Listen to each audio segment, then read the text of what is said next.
Hi everybody, I'm Bob Iaccino, co-founder of the PureXposure Growth Series. I'm here with Ted Seifried, who is the Chief Market Strat. Thank you, Natasha. Sit down for a second, Natasha, would you? Just take 1 second. We're here at our regular place, Thoreau Tavern. I've mentioned this place before. Natasha is generally our server at Thoreau Tavern. We're right at the intersection of Franklin and Van Buren, so if you're in Chicago, come see Tosh, ask for Tosh. You like waiting on us, right? This is what usually happens. So anyway, we're here with Ted Seifried, who is the Chief Market Strategist at Zaner Ag Hedge. Ted is somebody that when we decided to do the PureXposure Growth Series, again, I needed Ted to be a part of it. I've known Ted for quite a while. We talk all the time. Ted is a guest analyst on many of the TV stations, just like myself. You do, I believe, CNN, Bloomberg, Fox.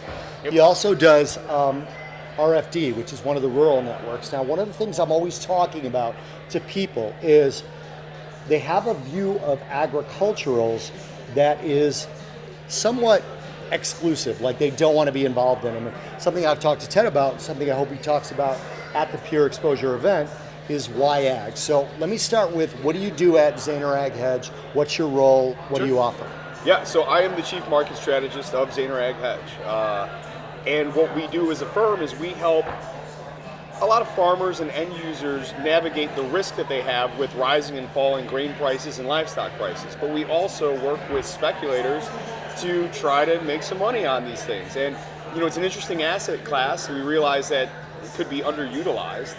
So we help educate people about it and kind of show them how agricultural products can be affected by so many global things and can play so very well in a diversified portfolio. So there's somewhere in the range of about 1 million to 1.5 million farmers that trade these things speculatively. Yeah. Do you have any knowledge as to why other people don't get involved in something that they can make money from? Sure, you know, it's a lack of knowledge, really. I mean, you know, for the most part, guys feel like they don't know how the corn grows and what the weather means for it and how the cycles are in South America and things like that. But I mean, really, how much do you know about Target when you're trading Target?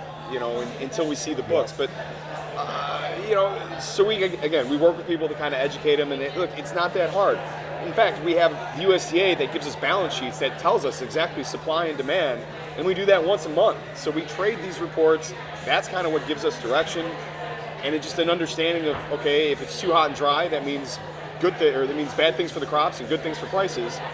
Or if it's wet and cool, that's good for the crops and bad for prices. I mean, so fairly simple things like that. Yeah, similar to crude oil, which is something I talk about a lot. Yes, so we trade supply and demand just like we do in crude oil. All right, so let me ask you a question. We're doing this interview a couple of days after Jerome Powell had 2 days of testimony along with a pre-release statement. Now, it's my opinion that he cleared the way for maybe 50 basis points in July, maybe not, but at least a rate cut cycle.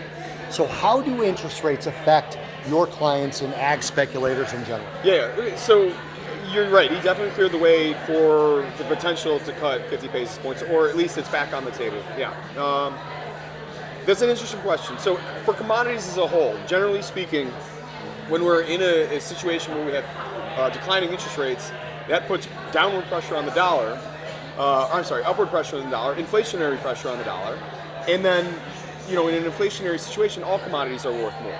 Now, for ag commodities specifically, in an inflationary situation, it's good for our exports, and that's a positive thing as well. But realistically, and something that not a lot of people are talking about, ag lending has gotten really tight in the last couple of years because profit margins for farmers, due to very low prices, has been really tight. So ag lending has been seen as sort of a risky thing. So lower interest rates give less incentive for banks to be lending. That might be bad for farmers, but it might also cut out some of the production.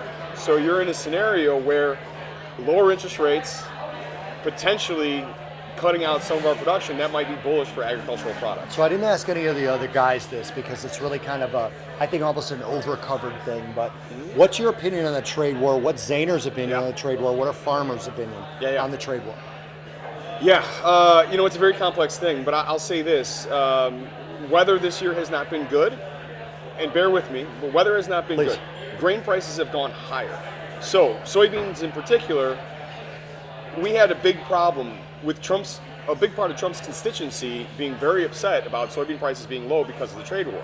Now that soybean prices have rebounded a bit, there's less of that urgency to satisfy his constituency and therefore really continue to fight this trade war.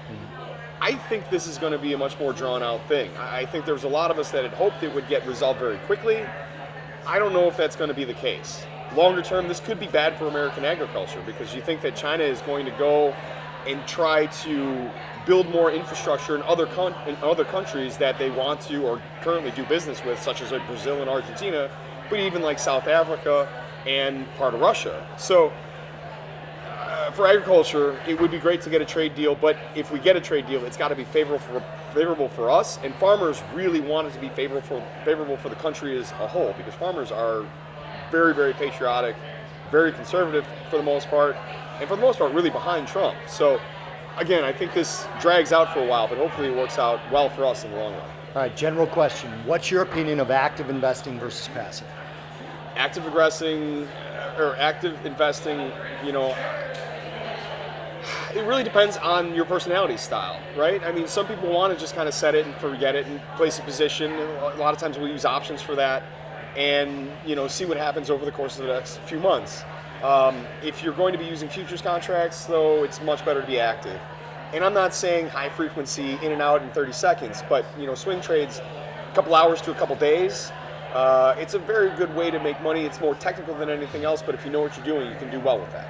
So I think I know the answer to this question, but tell people watching this video, you're going to be one of the main speakers at the PureXposure Investing Growth Series Conference, right? Which is going to be here in Chicago. Right. We have a no selling from the stage pledge, and you've signed that just like everybody else has. What are you going to bring? What's your content edge? What are you bringing to people? A lot of things we were just talking about, Bobby. I want to introduce people to the idea of agricultural commodities and what they could mean for your portfolio and the different things that affect them, because you get exposure. We're talking about soybeans and the trade war. Well, this is a global thing. You're tapping into the global economy or the economy of China, the trade issues. There's so many exciting things that you can trade in agriculture. It's not just about soybeans. So I want to introduce and open people's eyes to that. I also want to talk about, how these USDA balance sheets and kind of can guide the market, and it's simple supply and demand. And for a guy like me, I did ag econ, coming up to school. Balance sheets make a lot of sense, and they're a lot of fun to trade, because it's a simple supply and demand thing, right?